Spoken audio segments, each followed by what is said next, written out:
Welcome to our Wicked World Addict Radio.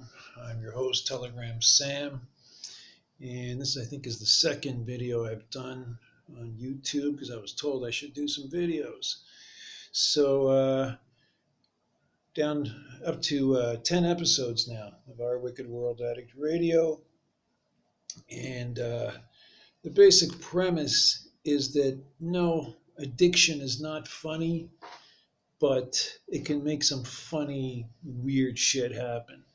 And often does. So that's really what the show is about. It started out as something else, but now that's, I answer questions that people write in, make light of my own follies and fuck ups, the madness and mayhem of using and dealing and just being around other people who are fucked up on all kinds of different stuff.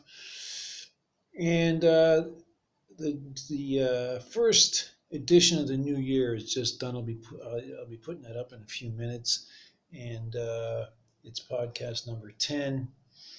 I just wanted to let people know, show my face. I've been told, show my old and beat up face, and one of the things I cover is well, actually a couple of things I cover.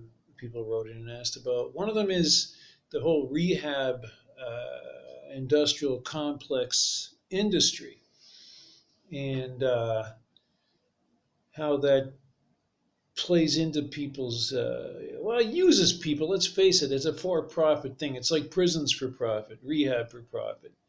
Is there really a place for that? I guess some of them are supposed to do a good job, some are supposed to work, but the truth is, three-quarters of people don't last more than 6 months or something after leaving these places. They don't stay clean for more than 6 months. So, and the reality is, I was fucked up on dope for almost 3 decades. I've been clean for 10 years, but it took a lot of tries to uh, to actually get through it. A lot of relapses, a lot of fuck ups. People now they relapse once and it's like the end of the world. Believe me, it's extremely rare that you're gonna just like, okay, I quit. That's it. Goodbye. It's all done. It's all good. It's all beautiful. Thoughts and prayers, emojis, and all that shit. Nah, that doesn't work. It takes a few tries usually. So yeah, I comment on people asking about that, if these things are just for rich people and people with big insurance plans. And it often seems to be the case. And I also talk about how there's now rehabs for kids, for teenagers, even younger. And my question is, where the fuck are the parents in all this? Like, what are they doing? Why is your kid in that situation? Yeah, I mean, you got to sort of approach it first from that angle. I think, not that I'm some parenting expert. I'm no Dr. Spock, but it just seems logical.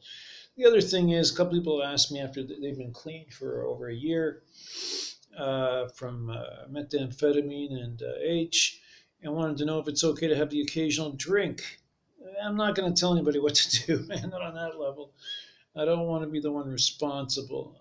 It's just you got to keep your own counsel, as Hunter Thompson used to say. And really, the trick is you got to know yourself really well. Like me, I love the shit out of this shit, man.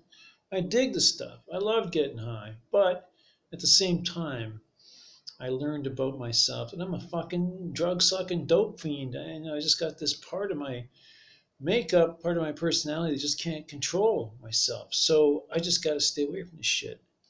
And I mean, it sucks sometimes because it can be really fucking boring, but it beats the damage and destruction that you do to yourself and especially to those around you, your loved ones, who'll give you a million breaks.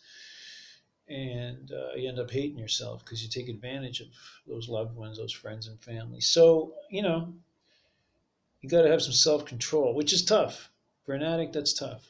But it's what you call the rising cost of diminishing returns.